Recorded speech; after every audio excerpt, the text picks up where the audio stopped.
I'm doing all this work, but it doesn't seem to be getting me anywhere. I'm just spinning my wheels. So we need to find ways to help them get into the right gear for the challenge and build systems and routines that help them feel confident that nothing is falling through the cracks.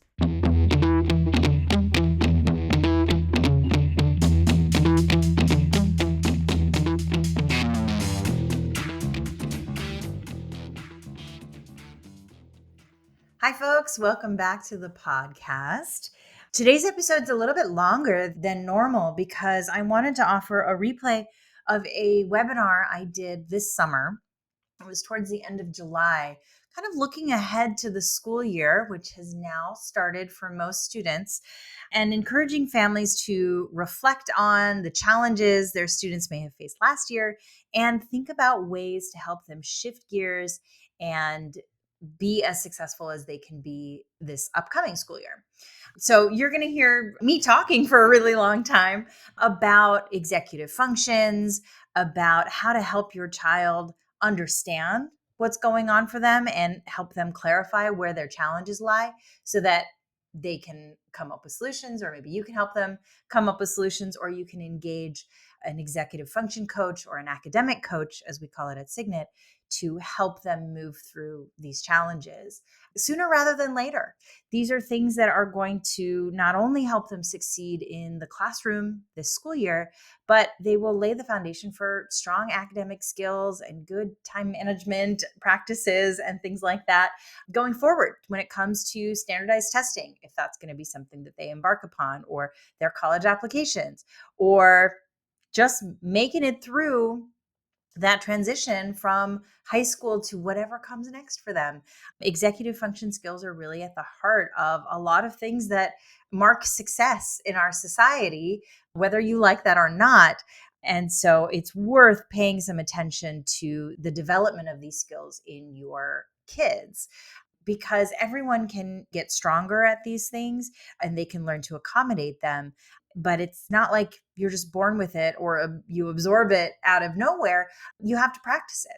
So this is an important topic you'll hear me talk about a lot through the school year, but especially at the beginning of the school year, I think it's important to kind of take stock of where you are and anticipate where you might see some challenges and try to get some help navigating those before you're really in the thick of things and it's even more challenging to get the help that you need at that point. So take a listen and I'll see you on the other side. Thanks. Tonight, we're here to talk about high performance in high school, executive function coaching for teenagers. And there are a couple of things I just want to point out before we really get into the content here. One is performance, high performance. What does it mean? And I'm not talking about getting straight A's and getting, perfect test scores. Yes, that is one way to define high performance. But what I'm really thinking about here is that differential between what a student is capable of or what they know and how they actually demonstrate that knowledge on a test or in the classroom or on some other academic measure. Often there's a gap between those things. And what we want to do is close that gap between how hard they're working and the results that they're getting. And executive function coaching is one way to do that. And we'll talk about what executive functions are in a moment too, in case that's unfamiliar to you.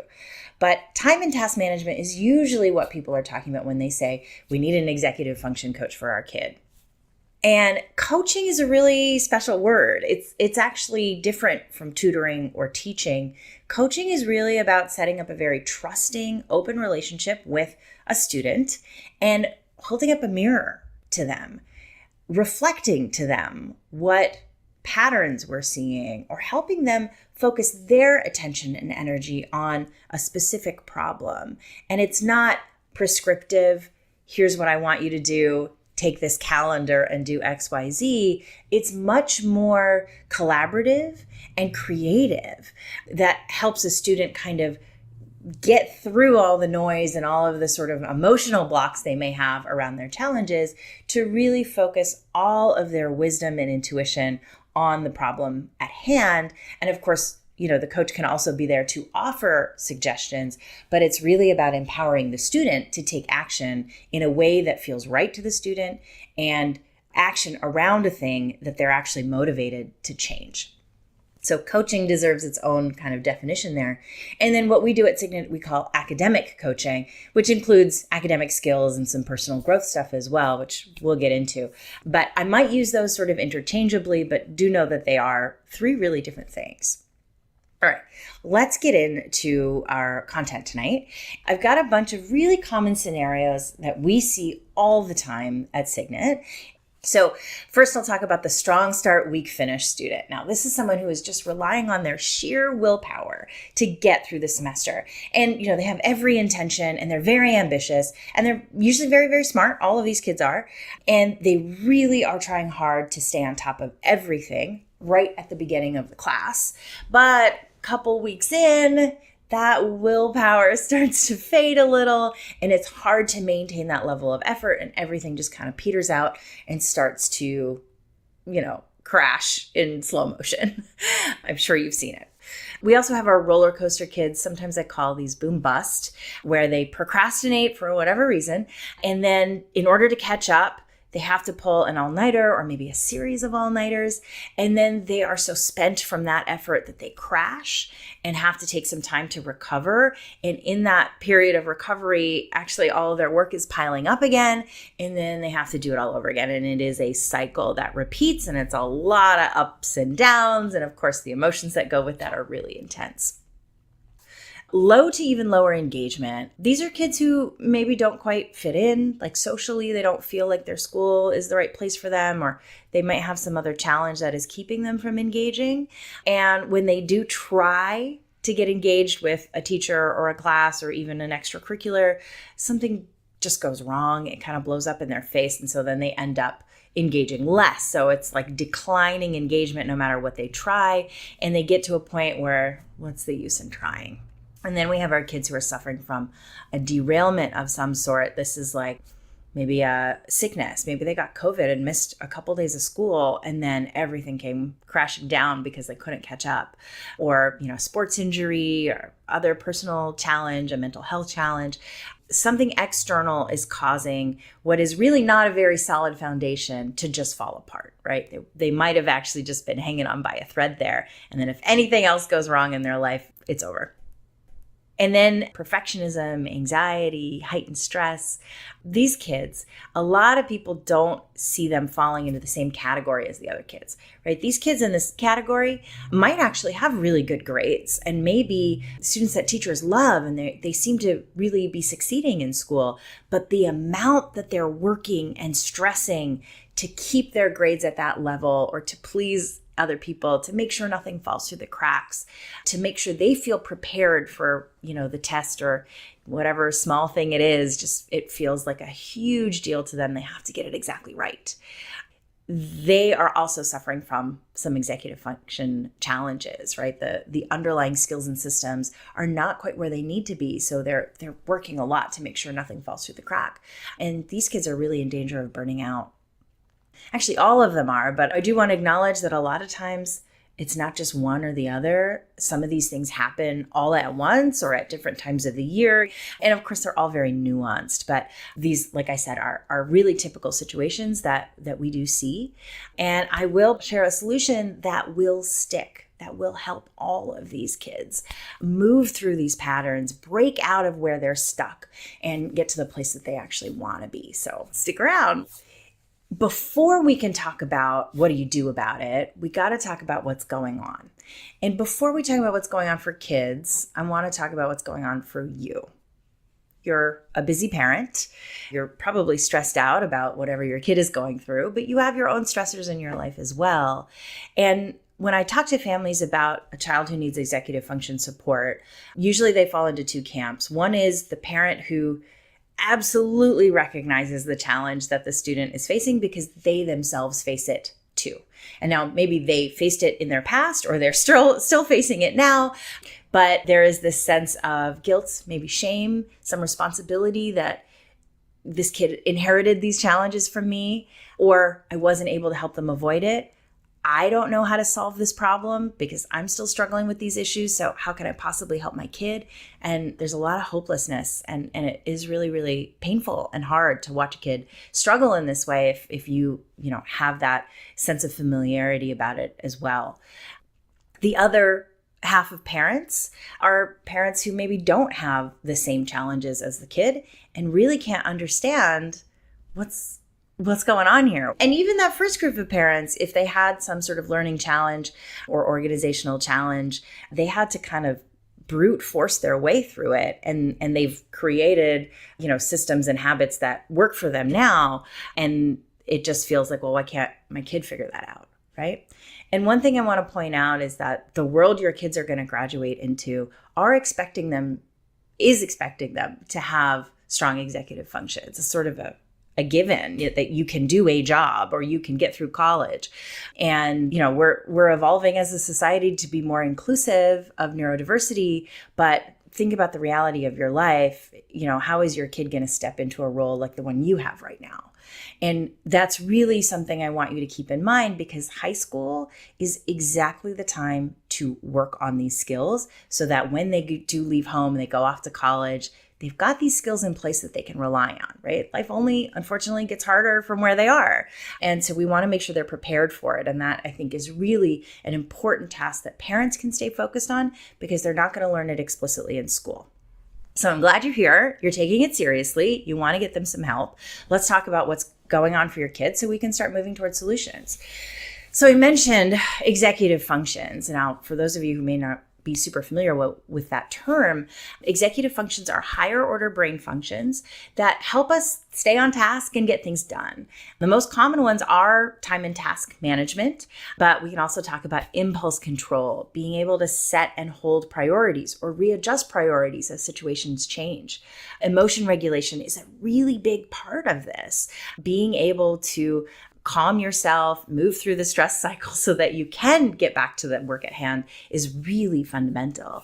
Planning, task initiation, I could go on and on and on, but I think you're getting the sense of these are sort of control functions within your brain that help you move on to the next task, switch tasks, know when to stop a task, things like that. And these skills grow with experience. When you transition into, let's say, a new job or a new learning environment, it may take a little bit of time for your executive functions to catch up to the new challenges in that environment. And that's the learning curve that your child may hit when they get to high school, or when they get into a more advanced class, or when they hit puberty. Things change. So, many of you may be here tonight because you don't recognize the student that you're seeing now. Like, everything was good until, last spring, and then it all fell apart. And this is a challenge you and your student are not used to dealing with, right? And so we got to help them build those executive function muscles to rise to the challenges that are now before them. And summer is a great time to be thinking about this. What can we be building towards? Because we know what to expect once the school year starts. And because the executive function skills are so foundational, you may not even realize that an academic challenge actually has its roots in executive function, right? I talk to people all the time who say, we need a math tutor. And when I'm talking to them about what's going on, why do you think you need a math tutor, what happens in the classroom and on homework and on tests, it turns out, the kid knows the math really well, gets all of the homework really done on time, and it's getting a high score. They really understand the concept, but then something just happens on a test where they can't reproduce that knowledge. Well, a math tutor may not actually be very helpful there because they know the math. What they need is an executive function coach to help them learn how to study, to work on recall, to work on emotion regulation in stressful situations, and impulse control so that they can be their best self on the test and show their knowledge on the test. I had a woman speak to me just last week who was looking for a reading tutor for their child. And, that's a thing. Like, we can give you a reading tutor. But again, as we get underneath what the problem is, it actually looks like this may not be a straight reading issue, or the way to accommodate this reading issue is not through just having someone read texts with you and ask you about it. It's rather about building systems, learning how to take notes, learning how to do active reading, learning how to anticipate questions, and all of those sort of, we'll call them study skills, or really executive functions, and academic skills are the things that we need to shore up so that the student can improve their reading comprehension, right? So we always want to get underneath whatever the symptoms on the surface are and get to that root cause, which is usually in the executive functions. So let me give you an example from the world of standardized testing of how executive functions are actually precursors to the kind of success that we hope to see in that situation. And let's take a look at what happens as they move through high school and into the college process.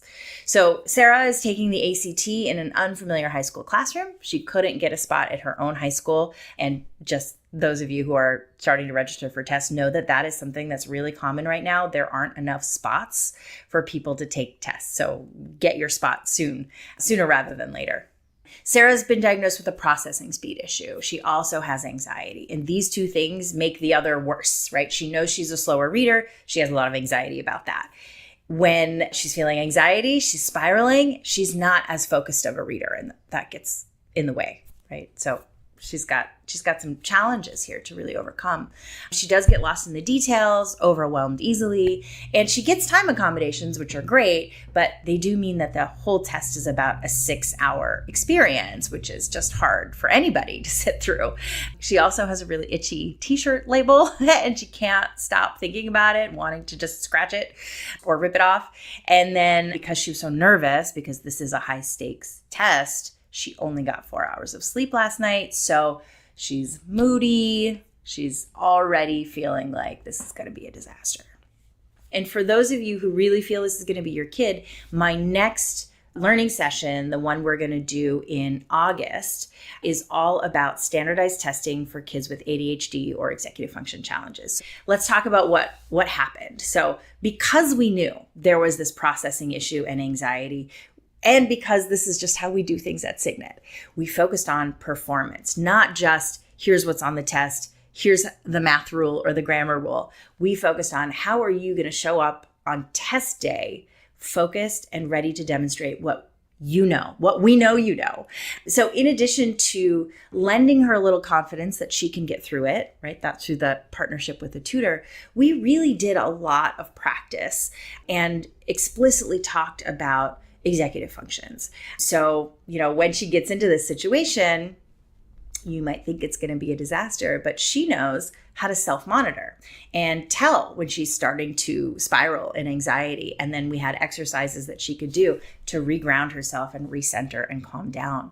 She had impulse control. We told her that when you're feeling stress, weird things start to grab your attention, like the kid on the other side of the room that is sniffling, or somebody that is has a, squeaky chair or something like that. Like those noises are really going to bother you. So how can we practice you ignoring them, right? And so one of the things that we do is have students practice in realistic, but also not perfectly quiet settings. Like go to a coffee shop and try to do your full practice test there and see what happens, right? And as they build up a tolerance for that, that's those executive functions getting stronger and rising to those challenges. So when she does go into the test center, that itchy t-shirt label is not even going to faze her, right? And we also worked on emotion regulation. Knowing that she only got 4 hours of sleep, we don't want her to be hard on herself, right? Let go of the, self-lecturing and the negative self-talk about, oh my God, I can't believe I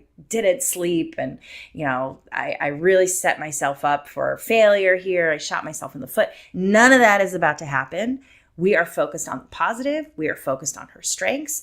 And we also worked on recall so that she had other ways of remembering in these stressful situations what her tutor taught her about how to approach this kind of question or that section or how to pace herself. So we really worked on those executive functions so that she could perform. And because we did that, her confidence grew in herself, right? At first, we had to lend it to her, tell her we're going to get through this. I promise you, we've seen this before. And as she started to see how she was more and more able to tolerate distress and navigate tricky situations and be flexible in her thinking, she had a lot more confidence that she could handle whatever came up on test day, right? Not just on the test, but in the room. And because of that, she came out with a perfect score, like perfect score.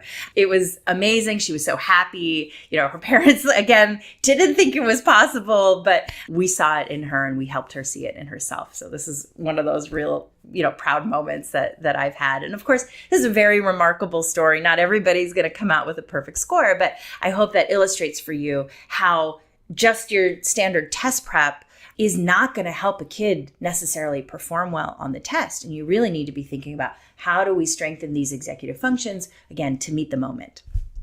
All right, so I'm going to give you another example. Imran is an ambitious and, like many students, overcommitted rising senior. He took on way too much against my advice, against his parents' advice. He's juggling a summer job. It's actually a sailing instructor. So he's outside in the sun for like 8 hours a day, volunteering. He's got a couple of online classes that he wanted to get out of the way. And then he also volunteered to organize the student government retreat.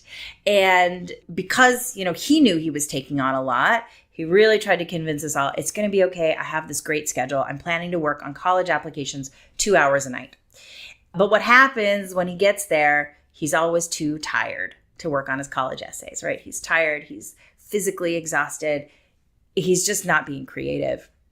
And because he's overscheduled, like many of us, we don't have time for our feelings when we got so many things on our to-do list. So he's really blocked emotionally. And if you've ever looked at college essays, you know that these are vulnerable pieces of writing. You really do have to go deep into your emotions and get that onto the page. And so not only is he too tired, but he can't access the part of himself that he needs to be able to access in order to write these well.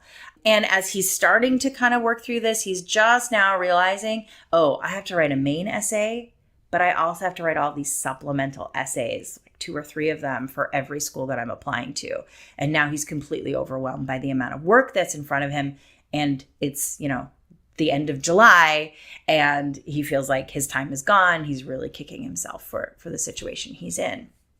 And so again, it doesn't have to be a disaster, right? What we were able to do is just not talk about the college essay for a second and say, all right, when are you actually sharpest?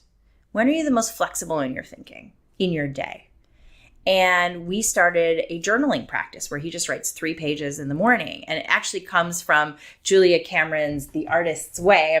One of the exercises she puts in there is something called morning pages, where it's just fill 3 pages every morning. And it's a way to clear out your head and get you focused. And one of the reasons I liked this for Imran was because he had a lot of fear of the blank page, right? Like he had a lot of ideas, but could never really get thoughts down in writing, mostly because he was self-censoring. He wouldn't let himself write the thing until he felt it was perfect. But of course, that's not how the writing process works. You got to start somewhere and then you revise and it gets better. But this journal activity just didn't have that pressure. I told him nobody has to see it. If you write something that you want to show me, you can bring it in to our session. But really, this is just for you. And it really helped him open up emotionally. He was doing it in the morning before he was tired. Everything just started clicking. And it's a habit he continues, which is great. He's already in college and he's continued this habit. But it really helped us just get those essays all done in a way that didn't feel so painful, and he didn't have to be beating himself up about what he had committed to. So again, it's not just what are we working on or how do you do it? Sometimes it's when are you doing it? And our kids can't always see that for themselves, right? So thinking about how executive functions underlie just getting the college applications done is a really helpful thing to be aware of as you move into that season. And so what's happening with all of these kids is that they really need to shift gears, right? It may be how they get started, when they work on something, what they're working on, right? Executive function stuff instead of just drilling math. But at the end of the day, it's about making sure the effort that they're putting in is commensurate to the results that they're getting out, and that those results matter in some way, right? Matter to them, of course, but also matter in the grand scheme of things. Like, do we really need an A+ in every single class, or is an A fine? Most colleges are going to strip that plus right off of there, right? You don't get bonus points. So, thinking practically, I think, is really important as well. And calibrating your efforts to those practical results is super important. So let me take you back to where we started. We have these situations that our kids find themselves in. And I want to apply this shifting gears metaphor to each of those situations. So strong start, weak finish, the gear is too high and they cannot sustain that effort. They need to know where they can pull back so that they can sustain the effort in the places they need to sustain that effort, right? Again, you can't give 100% to 100% of the things, right? So we got to figure out what is actually meaningful, what is actually useful, what is actually feasible, and then put our efforts there. Shift those gears.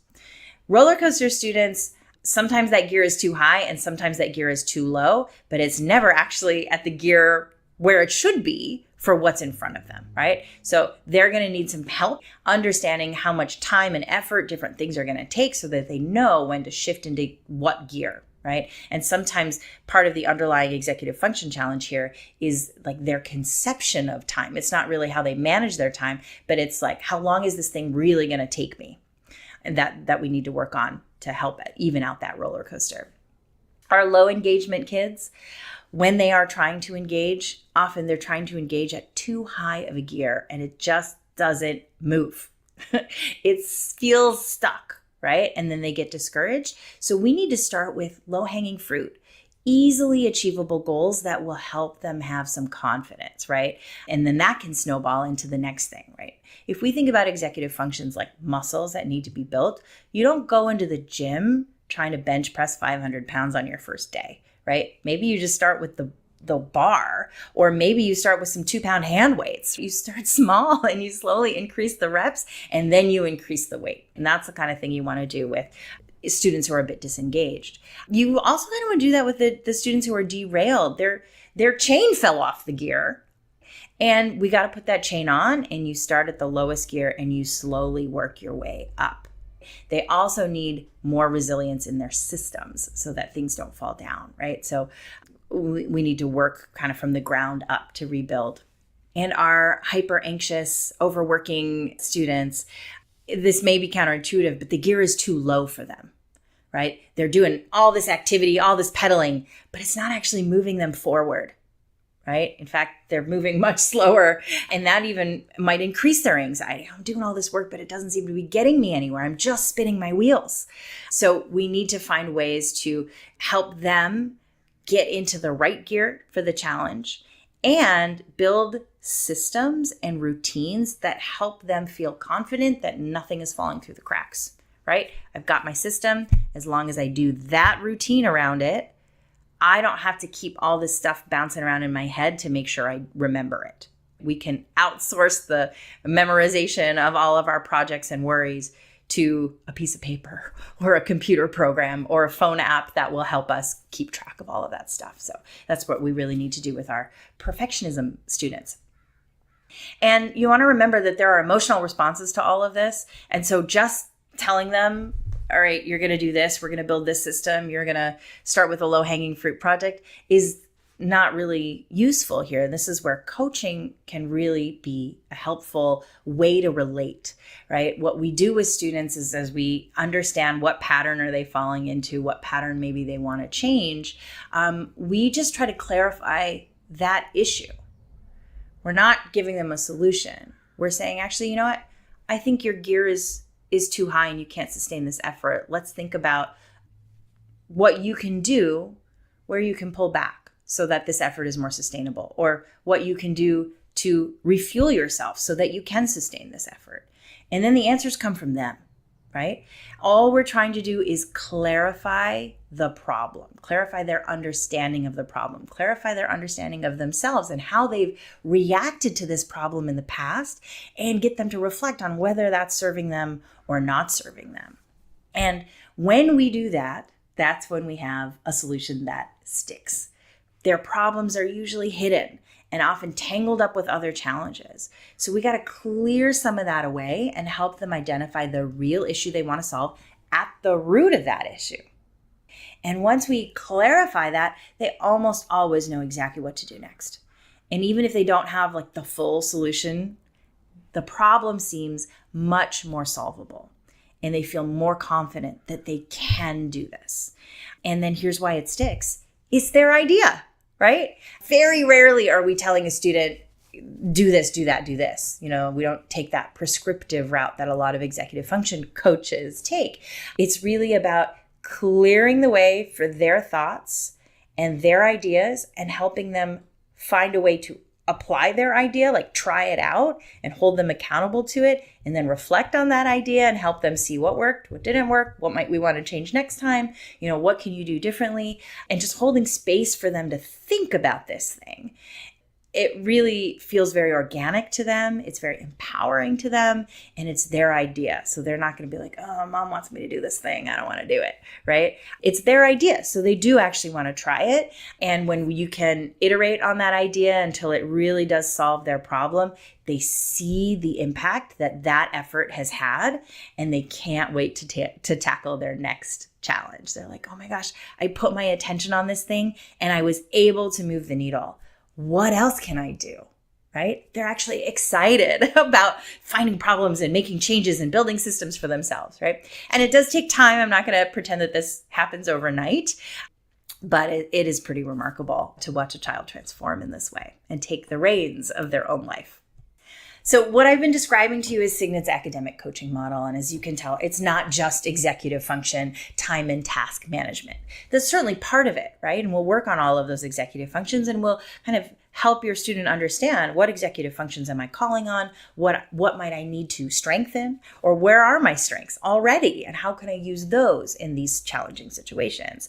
But we're also working on academic skills. Now, these might be things like, how do you take good notes? How do you actively read and mark up text that you need to get through? How do you study for this or that kind of test? How do we work on things like keeping our notes organized? One notebook for each class, and the papers that need to be turned in go here, not there. So it's a bit broader than executive functions, and it's very much targeted to their school life, what they need to do to be successful in school. And then underlying all of that is what we call vision. We are working on identifying what their strengths are, what their values are, what is a motivating vision for the future. And we want to borrow from that motivation and apply it to the challenges so that they have that drive to get through those problems and to try out different solutions and keep going. And vision is such a central part of what we're doing. It also leads to a lot of self-knowledge and personal growth, and makes a great setup for the rest of high school when they're going to have to start thinking about what kind of learning environments are the right fit for me, or what kind of essays do I want to write about, what kind of school culture is really the right fit for my strengths, and how can I contribute to that culture, right? So we're really teeing up everything they need to be thinking about in the college admissions process. So I want to show you the Signet ecosystem and how these things relate. I think I've given you enough examples of how executive functions are really underlying the success in all of these other areas. But executive function, again, is only a piece of what we do. So if you go to an executive function coach, you're just getting this little piece right here, right? With us, you're getting vision and academic skills within coaching. And then, we're always going to be thinking about, because we also do college admissions, which sort of houses, right? We need good grades and we might need a test score, kind of houses these two other areas. We're always thinking like, okay, what's the trajectory of this student, and how can we help them see what they want it to be and help them move in that direction? And then, we're working on some of these coaching skills through these other services as well. And one of the things that we try to do at Signet is go easy on your executive functions, right? Coordinating across a coach and a test prep tutor and a chemistry tutor and a college admissions person. That's a lot of work. Not only do you have to find all of them and make sure they're good fits for your kid, but then you have to communicate with all of them, schedule with all of them, maybe take a piece of information from one and communicate it to the other, and you end up being the hub that's holding everything together, right? And it's not an easy place for anyone to be. But at Signet, we do all of your scheduling for you. We do all of these services, and your tutors or your consultants, your coaches are going to be working behind the scenes, making sure that we're working in a very integrated way to support your student and their goals. And let's say you start with coaching and then you get to the end of 10th grade and you're starting to think about test prep, we're actually going to call you and say, hey, it's time to think about test prep. This is what we're seeing. Do you want to talk to one of our experts about it? Right? So you don't even have to remember what comes next in this process. We are going to highlight that for you. And of course, I do these learning sessions every month where we're talking about all of these things. So you're going to know what's coming up, and you're going to have experts that you can always call for whatever question you have around anything related to high school. All right, so what now? It's probably your question. What I want you to do is book a free consultation with an expert. So check the show notes. You will see a link there to go to my colleague Emmeline's calendar. And she is actually more of an expert in this stuff than I am. She has an undergrad degree in psychology from Harvard. She just finished her master's in human development from the Harvard Graduate School of Education. She's about to start a PhD. She's helped many experts write their books on executive function interventions and learning supports. She has done neuropsych evaluations. She worked at Mass General Hospital's LEAP program, which is Learning and Educational Assessment Program, which is like the top program in the country. And she just has a lot of personal experience around this, having gone to a high pressure high school, worked with her own challenges, and then gone to some very competitive institutions of higher education. So I really want you to talk to her because she will help you understand what actually makes sense for your child, help you kind of reflect on what's going on for them and what may be most helpful for them. And it may be that working with one of our coaches is the right move for you. It may actually mean, no, you should go get a neuropsych, or we recommend you talk to this person, or maybe try this sort of thing first, or, here's some books you can read to educate yourself, right? So you've been stressing about this topic clearly for a little while. You know that your kid needs support in this area. Take 20 minutes and have a call with an expert. The worst that can happen is you come out with a little bit of perspective, right? So I really want you to do that. I hope you could see from some of the stories I told you here that working ahead is really key. You don't want to be, let's say, end of September, beginning of October, exams are starting to pop up, and then starting the process of finding the right coach for your kid and making sure your kid gets along with that coach and helping them build a rhythm when, stuff is so crazy at school. You really want all of that in place so that, as soon as the school year starts, you've already got, a good foundation, and, you can call that person in as you need. You don't have to start that process. I also know that a lot of parents who have kids with executive function challenges are struggling because their kid does not want to accept help. Maybe they don't even want to admit that there's a problem. They're like, I got it, mom, just leave me alone. I could do this, right? That's very, very common. Your kid does not have to be ready to start just for you to have a call with someone to get some more information and prepare yourself with, what does this look like and how would it work for us? But if you go through that call and you still feel like, oh, my kid's never going to do this, we can actually help you think about how do you engage them. Right? One of the things that we do with everybody who wants a coach is we have the child do a free 15-minute Zoom call with the coach. They can hear from the coach directly, what is coaching and how is this going to help me? They get a sense for that coach's personality, and they understand that it's not just, another adult who's going to lecture them about how they do everything wrong. This is somebody who is really there to be in their corner and help them do the things that are meaningful to them, the changes that they want to make in their life. And I know that one of the blockers there is sometimes kids feel like some shame around this, that everybody else can do this without a coach. Why do I need it? Asking for help is a weakness. But I like to remind them that CEOs have coaches, Olympians have coaches. In fact, they have teams of coaches, right? A coach for every major muscle group, because we don't get better without reflecting and asking for help, right? We got to learn from other people. Nobody's born with these skills. And so I often share that story because it can be helpful for students to sort of realize, oh yeah, this isn't going to change unless I do something different. And asking for help is actually a really great life skill that we want them to build. And so if you explain that kind of learning curve metaphor and shifting gears, that may really help them open up to just being willing to consider working with somebody.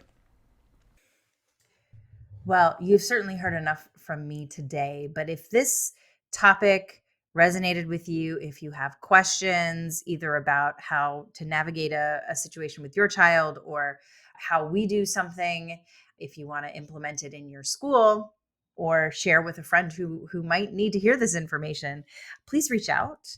I'm always happy to talk and help any way I can. And also, I do these free learning sessions once a month, and you are welcome to come to them. The next one is going to be at the end of September, September 24th. And we are going to be talking about getting your ducks in a row for the college process. So, this is really meant for parents of 8th, ninth, 10th, and 11th graders who have yet to embark on, the craziness of writing essays and all of that our seniors are going through. But I know that parental anxiety, the student anxiety exists long before senior year. And my personal philosophy is the more you know about what you're going to need to do and when you need to do it, the more you can be engaged in your actual present moment and leave that stuff for when you actually need to be doing it and worrying about it instead of, falling prey to rumors, the high school whirlpool, the competition, and all of that anxiety inducing stuff. So if that's something that you want to learn more about, check the show notes, or you could go to our events page at signeteducation.com/events, and you will see the ability to register for that session there. Okay, folks, well, that's all I got for you this week. I hope it was helpful, and we'll see you next time. Thanks.